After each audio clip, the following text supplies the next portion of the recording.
गलियां हुई रोशन, मेरी गलियां मेरे सरकार आए हैं।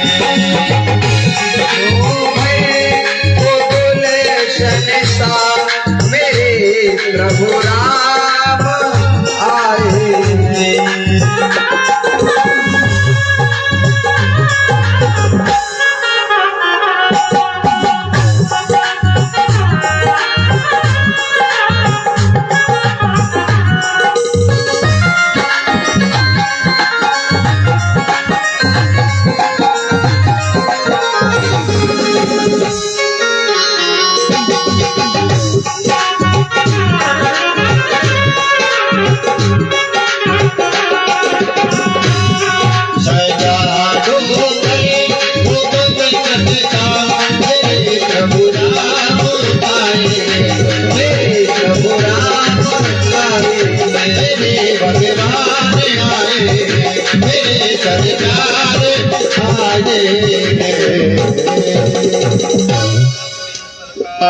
की जय। श्रीमद् भागवत महापुराण की जय। भागवत कथा हमारे जीव को तन्मयता करती है महाराज, तन्मय करती है। कथा कीर्तन में अनायास की तन्मयता हो जाती है। इसका फल है सांसारिक विषयों का विस्मरण और ईश्वर के साथ जुड़ना। जो जो हम भगवान के नाम को गाते हैं त्यों त्यों संसार को भूलते चले जाते हैं और केवल हमें भगवान की याद आती है। रे मन मूर्ख कब तक जग में जीवन व्यर्थ गवाएगा, राम नाम नहीं गाएगा तो अंत नहीं समय पछताएगा। इसलिए हमें सतत प्रभु का जाप करना चाहिए। पूज्य स्वामी सुखदेव कहते हैं, राजन चंद्रवंश की चर्चा करें तो नारायण के पुत्र ब्रह्मा और ब्रह्मा के पुत्र अत्रि और अत्रि के पुत्र हुए श्रीमान चंद्रमा, चंद्रमा के पुत्र हुए बुध और बुध के पुत्र हुए पुरुरवा। इन्हीं पुरुरवा के वंश में 6 पुत्र हुए, आयु, सुतायु, सत्यायु, रय, विजय और जय। इसी चंद्रवंश में एक परम तपस्वी और तेजस्वी राजा हुए महाराज गाधी। इसी वंश में एक राजा हुए अयाति महाराज, रंतिदेव राजा हुए। देखिए अनेक राजा हुए। राजा अयाति महाराज के सबसे बड़े पुत्र थे, उनका नाम था यदु। और इन्हीं महाराज यदु के वंश में कई पीढ़ियों के बाद एक राजा हुए देवमीन। और देवमीन राजा की 2 पत्नियां हुई महाराज। एक पत्नी के हुए अर्जन्य और पर्जन्य, दूसरी पत्नी का पुत्र हुआ सूरसेन। अर्जन्य और पर्जन्य के 9 पुत्र हुए जिन्हें हम नवनंद कहते हैं। नंद बाबा जो गोकुल में रहते हैं। दूसरी पत्नी के बेटा है सूरसेन। सूरसेन के पुत्र वासुदेव आदि हुए। कि गौरवी रोहिणी भद्रा मदिरा रोचनाइला, देवकी प्रमुखा आसन पत्नी आनक दुंदुभि। ये 7 पत्नी महाराज। वसुदेव जी की सबसे छोटी है देवकी। दूसरे नंबर की पत्नी है जो रोहिणी महाराज। उनके पुत्र जल्दी नहीं हुए जब तक देवकी के 6 पुत्र हो गए। उसके बाद रोहिणी जी के पुत्र बलराम हुआ महाराज। वैसे बलराम और कई भाई हैं, बलगद, सारण, दुर्मद, विपुल, ध्रुव आदि। ये रोहिणी के पुत्र हैं। सबसे छोटी महारानी देवकी के 8 पुत्र हुए महाराज। 8 में सबसे बड़े का नाम कीर्तिमान, और कीर्तिमान से लेकर के 6 पुत्रों तक दुष्ट कंस ने मार दिया। 7वां पुत्र देवकी का जो महाराज जिसे हम बलराम कहते हैं, ये एक गर्भ से दूसरे गर्भ में पहुंचाया गया। 8वीं संतान के रूप में मेरे गोविंद का प्राकट्य हुआ। इन्होंने महाराज मथुरा में कारागृह में जन्म लिया। गोविंद में पलना झूले, वृंदावन में जाकर के महाराज लीला की। मथुरा में पुनः आकर के दुष्ट कंस आदि का संहार किया महाराज। कौरव पांडवों का युद्ध कराया। उद्धव जी को उपदेश करने के बाद भगवान कृष्ण अपने धाम को चले गए। एक श्लोक में पूरी कथा कह डाली महाराज और चुप हो गए। राजा परीक्षित को बिल्कुल अच्छा नहीं लगा। देखिए महाराज, मैंने आपके कहने से राम कथा को संक्षिप्त रूप से सुन लिया, लेकिन पितामह में समरे जंगई द्वैव्रते ताथ्या मंगलई। दुरद्वयं कौरव सैन्यं सागरं कृत्वा तरन् वसपदं सफलत्वा। मेरे बाबा पांडवों के पास में क्या था, मेरे बाबा के रक्षक, मेरे स्वयं के रक्षक गौरव की बात क्या कहूं महाराज। और उसकी कथा को मैं संक्षिप्त रूप से सुनूं, ऐसा कभी नहीं हो सकता।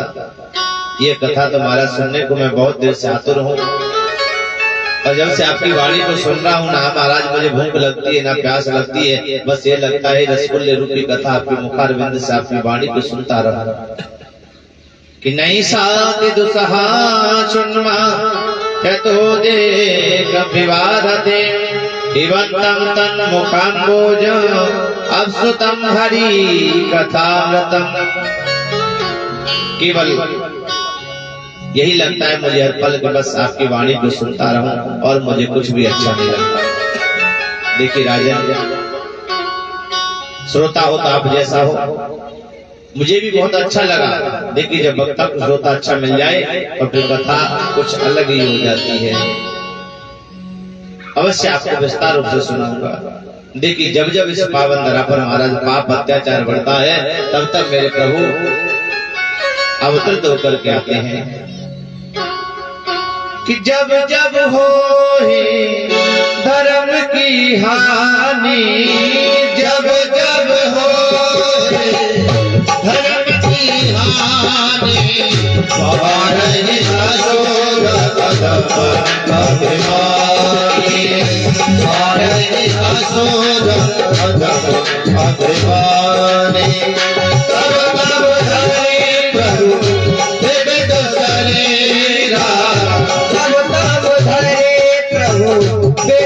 शरीरा हरे कृपा हरे कृपा। जब जब होए धर्म की हानि, जब जब धर्म की हानि होती है, पाप अत्याचार बढ़ता है, तब तब मेरा प्रभु अवतरित होकर के आते हैं। मथुरा के बड़े परम यशस्वी राजा हुए उग्रसेन। कथा में वर्णन है महाराज की उग्रसेन की कोई संतान नहीं थी, बड़ी भारी तपस्या की। तपस्या का फल मिला, महाराज धर्म पत्नी गर्भवती हो गई। एक बार अपने सहेलियों के साथ में वन में विहार करने के लिए गई तो महाराज किसी दुर्मिल नाम के राक्षस की नजर पड़ गई। देखिए जब गर्भ पर राक्षस की नजर पड़ जाए तो उस बालक की प्रवृत्ति राक्षस जैसी हो जाती है। इसलिए महाराज प्रत्येक वाहन पर लिखा होता है कि बुरी नजर वाले तेरा मुंह काला। इसलिए महापुरुष कहते हैं, हमारे बड़े बुजुर्ग कहते हैं, जब भी बालक गर्भ में हो तो हमें बहुत सावधानी बरतने की आवश्यकता रहती है। हमें अधिक नहीं घूमना चाहिए, कम से कम भ्रमण करना चाहिए, कम से कम हमें घर से बाहर निकलना चाहिए, और ज्यादा से ज्यादा हमें प्रभु का चिंतन करना चाहिए। महाराज दुर्मिल नाम के राक्षस की नजर पड़ गई, उस बालक का जन्म हुआ। राजा उग्रसेन ने बड़ी प्रसन्नता के साथ ब्राह्मणों का आह्वान किया, ब्राह्मण देवताओं को आमंत्रित किया, ब्राह्मण देवताओं को बुलाकर के स्वस्ति वाचन करवाया। ब्राह्मण देवताओं ने देखा जैसे बालक को महाराज बोले कि ये तो बालक महाराज आपके वंश को नष्ट करने वाला होगा, ये बालक आपके परिवार के लिए ठीक नहीं है। पहले ब्राह्मणों की संतों की वाणी पर बहुत भरोसा हुआ करता था, तो जीव के जीवन में किसी प्रकार का संकट नहीं आता था महाराज। आज तो जीव खुद ही भगवान बन गया महाराज। आज तो बोले मैं ही बहुत समझदार हूं। उग्रसेन ने ब्राह्मणों के वचनों को सुनकर के और नन्हे से बालक को लता पता में लपेट करके यमुना जी में बहा दिया। न रहेगा बांस न बजेगी बांसुरी महाराज, बहा दिया महाराज। इधर सुरसेन बस्तिर जी के पिता यमुना किनारे भजन कर रहे थे। जैसे महाराज उन्होंने लता पता में कुछ बहते हुए देखा, दौड़ कर उठा लिया महाराज और अपनी गोद में ले लिया। उस बालक को घर लेकर के आए और अपनी धर्म पत्नी को सौंप दिया। दो आज से हमारे एक पुत्र था, अब दो हो गए, और दोनों का पालन पोषण करो। सूरसेन जी के यहाँ महाराज उस पुत्र का पालन पोषण हो रहा है। एक दिन देवर्षि पधारे, देवर्षि के द्वारा पता चला महाराज इसी पुत्र को हम कंस कहते हैं। कि मैं सुरसेन का पुत्र नहीं गुरसेन का हूं महाराज। उसी समय वहां से निकल गया, रात्रि को जंगल में चला गया महाराज। बड़ी भारी तपस्या की, महादेव को प्रसन्न किया महाराज और वरदान के रूप में धनुष प्राप्त किया। मथुरा में लौट करके आया महाराज, ब्राह्मणों के यज्ञ को विध्वंस कर दिया, पूरे नगर में ढिढोरा पिटवा दिया महाराज। उनके पिता उग्रसेन ने कहा, बोले बेटा तुमने ठीक नहीं किया, ब्राह्मणों के यज्ञ को विध्वंस किया, जाओ जाकर के क्षमा प्रार्थना करो। ऐसे व्यक्ति को महाराज अच्छी बात बहुत जहर के समान लगती है। पिताजी ने सुंदर उपदेश दिया था, लेकिन महाराज उसे बहुत बुरा लगा। पिताजी को पकड़ करके कारागृह में डाल दिया। आज के बाद सब पूजा पाठ बंद, कोई पूजा पाठ नहीं होगा। बड़ा आत्ताई बन गया महाराज, बड़ा अत्याचारी बन गया। धीरे धीरे समय व्यतीत हुआ। महाराज एक दिन उसने अपनी चचेरी बहन को देखा, अरे ये तो विवाह योग्य हो गई, क्यों ना मैं इसका समय से विवाह कर दूं। तुरंत महाराज विवाह करने के लिए तैयार हो गया। सुरसेन से विचार विनिमय करके महाराज और उनके पुत्र बसदेव के साथ अपनी बहन देवकी का विवाह करने के लिए तैयार हो गया। बड़ी धूमधाम से महाराज बसदेव देवकी का विवाह किया। खूब दान दही दे करके महाराज विदा करने को चला, पालकी में बिठा करके। और जैसे ही अपनी बहन देवकी को विदा करने जा रहा था तो महाराज आकाशवाणी हुई, अरे कंस की पतियों प्रग्रहण कंसं भाष्यावा शरीरवा अस्या अष्टमो गर्भो हंताभ्याम वैसे युध। आप जिस बहन देवकी को विदा करने जा रहे हो, इसी का 8वां गर्भ तेरा काल होगा। अब तो महाराज उसे मानने के लिए उतारू हो गया। इन प्रकार बसदेव जी के द्वारा उसे समझाया गया, महाराज आपको शोभा नहीं देता, आप तो राजा हैं और देवकी का आपने कन्यादान किया है, इस समय लक्ष्मी स्वरूपा है, आपको किस स्त्री पर हाथ उठाते हुए शोभा नहीं देता। कंस बोला, मुझे आपके उपदेश सुनने की आवश्यकता नहीं है, मुझे बताओ करना क्या है। अरे महाराज आपको इससे देवकी से कोई भय नहीं है, इसके अष्टम गर्भ से भय है, और जितने भी बालक इसके गर्भ से जन्म लेकर के आएंगे मैं आपको सौंप दूंगा, लेकिन देवकी को छोड़ दो। और वास्तविकता ये पति कहलाने का अधिकार केवल उसी व्यक्ति को जो धर्म पत्नी की हर संकट में रक्षा कर सके। महाराज आज बसदेव जी ने देवकी की रक्षा की। कंस भी एकदम से बदल गया, बोले मेरी भी शर्त है कि आपको जब तक कारागृह में रहना पड़ेगा, हथकड़ियां बेड़ियां पहननी पड़ेंगी। हथकड़ियां बेड़ियां पहना करके महाराज कारागृह में डाल दिया। धीरे धीरे समय व्यतीत हुआ और कारागृह में बसदेव और देवकी ने मिलकर महाराज एक सुंदर सी संतान को जन्म दिया, जिसका नाम कीर्तिमान हुआ। एक बार तो महाराज कंस ने उसे छोड़ दिया, लेकिन देखिए आप पाप करो या पुण्य, देवता अवश्य आपकी सहायता करते हैं। कोई भी चीज हो, भगवान आपकी सहायता करेंगे। भाव को भाव न कालस हो, नाम जपत मंगल दस दस हुआ। भाव से गाओ को भाव से गाओ, लेकिन फल आपको निश्चित मिलेगा।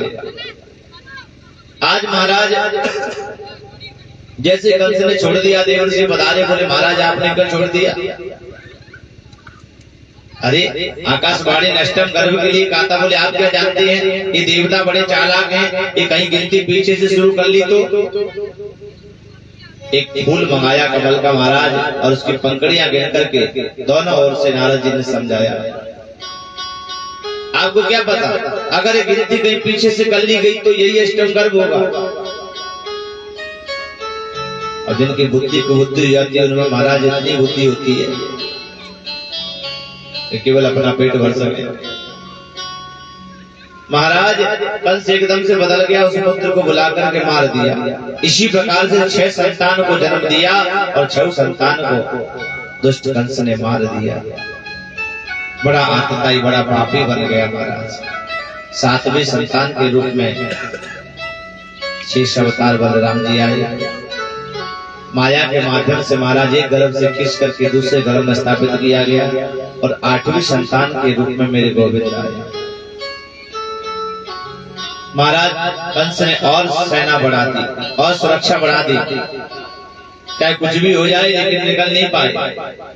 8वीं संतान के रूप में महाराज देखिए, वैसे दुनिया गर्भ की बुराई करती है, लेकिन जब भगवान गर्भ में आते हैं तो देवताओं के द्वारा उसी गर्भ की स्तुति की जाती है। आइए हम भी उस गर्भ स्तुति की ओर चलते हैं, चिंतन करते हैं। स्वागतम कृष्णा सुस्वागतम कृष्णा कृष्णा सुस्वागतम कृष्णा स्वागतम सुस्वागतम शरणागतम कृष्णा स्वागतम सुस्वागतम शरणागतम कृष्णा स्वागतम कृष्णा शरणागतम कृष्णा स्वागतम कृष्णा सुस्वागतम कृष्णा स्वागतम कृष्णा सुस्वागतम कृष्णा स्वागतम कृष्णा स्वागतम कृष्णा। भगवान जब गर्भ में आई तो देवताओं के द्वारा गर्भ स्तुति की गई और उस स्तुति के साथ साथ देवता कहने लगे कि सत्य व्रतम सत्य परम सत्यम सत्य सयोनिम जनिहते च सत्य सत्य सत्य व्रत सत्य नेत्रम सत्यात्मकम ताम शरणम प्रपन्ना। भगवान का प्राकट्य हो रहा है और देवताओं ने बार बार सत्य को महाराज उच्चारित किया, कहीं ऐसा ना हो कि मामा समझ करके छोड़ दें, इसलिए ध्यान रहे, बार बार याद दिलाया। बोले है सत्य ही सबसे बड़ा धर्म है, आप ही हो उसका संहार करने वाले। इस प्रकार से महाराज याद दिलाया। आज माता देवकी का कारागृह भी महाराज मंदिर के समान बन गया। कि साक्षात भगवान भवायन माँ भ्रदम भय भोजपतेर मुसेर गुप्ता यदूना भविता तवात्मज। भैया देवकी को स्वप्न आया और स्वप्न में कहा, बोले डरना नहीं माँ, तुम्हारे घर में जो बालक है यही भगवान है, यही यदुवंशियों की रक्षा करने वाले हैं, तुम्हारे कष्ट की निवृत्ति करेंगे। नारद जी आए, बोले 8वां आने वाला है, आकाशवाणी मैंने भी सुनी थी, थोड़ा कंस को भयभीत करके आओ। और महाराज कंस को भयभीत करने के लिए त्रिकालदर्शी संत पधारे। बड़ा स्वागत किया, आप तो त्रिकालदर्शी हैं, मुझे बताएं, मुझे भी डर लग रहा है। बोले आप जानना ये बड़ा चालाक है, कहीं भाग कर निकल नहीं जाए। बोले मैं तो जानता ही नहीं हूँ कैसा है। बोले काला काला होगा, टेढ़ी टांग वाला होगा, मुरली वाला होगा। अब तो महाराज जैसे देवऋषि समझा करके गए, कंस तो एकदम से भयभीत हो गया। अब तो उसको रात को नींद भी नहीं आई, काला काला होगा। अब घर में जो भी चीज काली दिखे उसे अपने महल में उसको निकलवा करके बाहर फेंक दे। ये काला है, इसे फेंको बाहर, ये मेरा शत्रु है, मेरा दुश्मन है। अब तो महाराज इतना भयभीत हो गया, उसने अपने महल में एक भी काली वस्तु को नहीं टिकने दिया।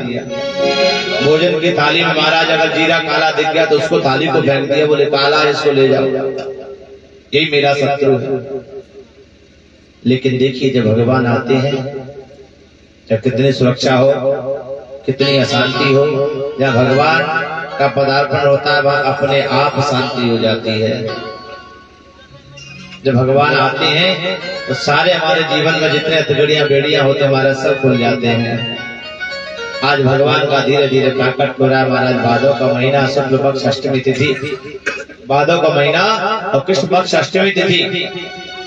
भगवान ने सोचा मैया सोदा श्री सौभाग्यवती है कि मैं दुग्धपान करूंगा, देव की इसलिए सौभाग्यवती है कि मैं उसके गर्भ से जन्म लूंगा। लेकिन मैया रोहिणी को क्या मिला, इसलिए हम उसी समय जन्म लेंगे जब रोहिणी नक्षत्र होगा। तो महाराज रोहिणी नक्षत्र में भगवान का प्राकट्य हो रहा है। अष्टमी तिथि के ठीक रात को 12 बजे देवकी का कारागृह मंदिर बन गया।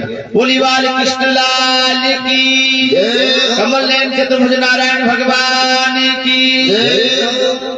आज महाराज जैसे भगवान का प्राकट्य हुआ, सारे पहरेदार सो गए महाराज, और सारे हथकड़ियां बेड़ियां खुल गए, सारे ताले खुल गए। खुल गए सारे ताले, क्या बात हो गए। खुल गए सारे ताले, क्या बात हो गए। जब से जन्मे कन्हैया करामात हो गए। जब से जन्मे कन्हैया करामात हो गई। आभन घोर अंधेरा में सी रात हो गए। आभन घोर अंधेरा के सी रात हो गई। जब से जन्मे कन्हैया करामात हो गए। जब से जन्मे कन्हैया करामात हो गए।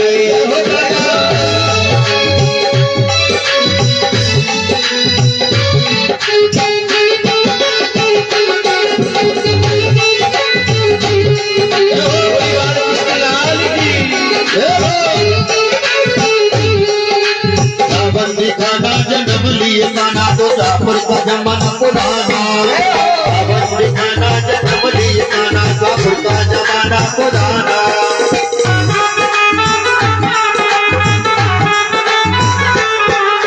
ताले लगाना वो फेरे बिठाना, वो कंसे का जन्म सजाना।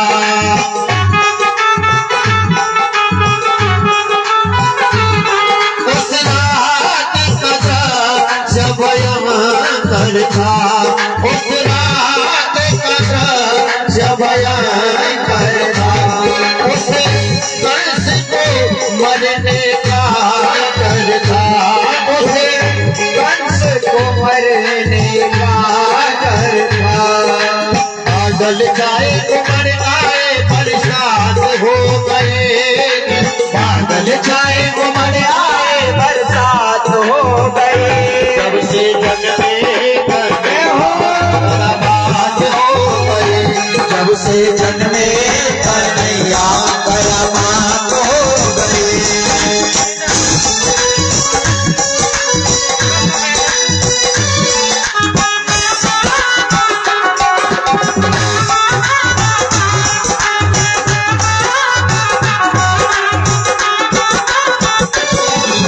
खुल गए ताले, सोए रखवाले के हाथों में बर्छियां भाले।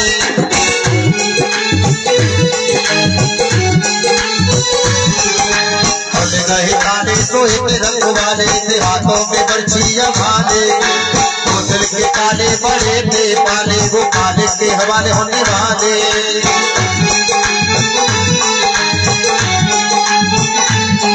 वासुदेव ने श्याम को उठाया था, टोकरी में श्री श्याम को लटाया था।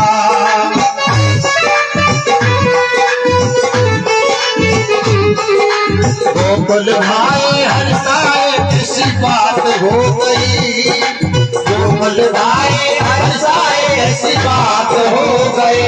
जब से जन्मे कन्हैया करामात हो गई। जब से जन्मे कन्हैया करामात हो गई।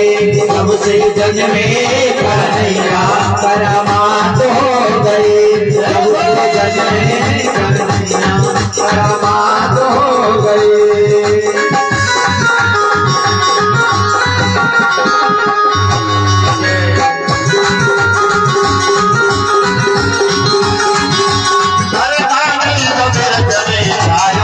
यशोदा ने लाला जायो। आनंद में छायो, यशोदा ने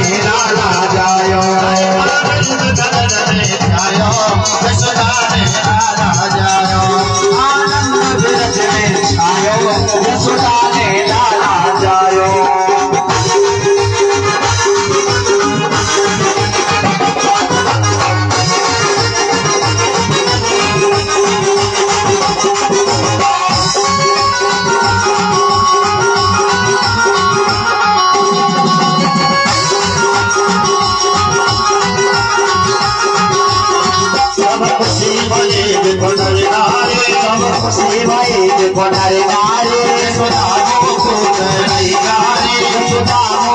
गए गारे बनुआ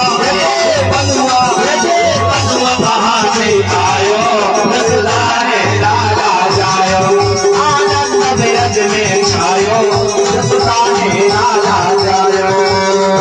एक एक करके कन्हैया जी का पूजन करना है। सभी पूजन करें एक एक करके।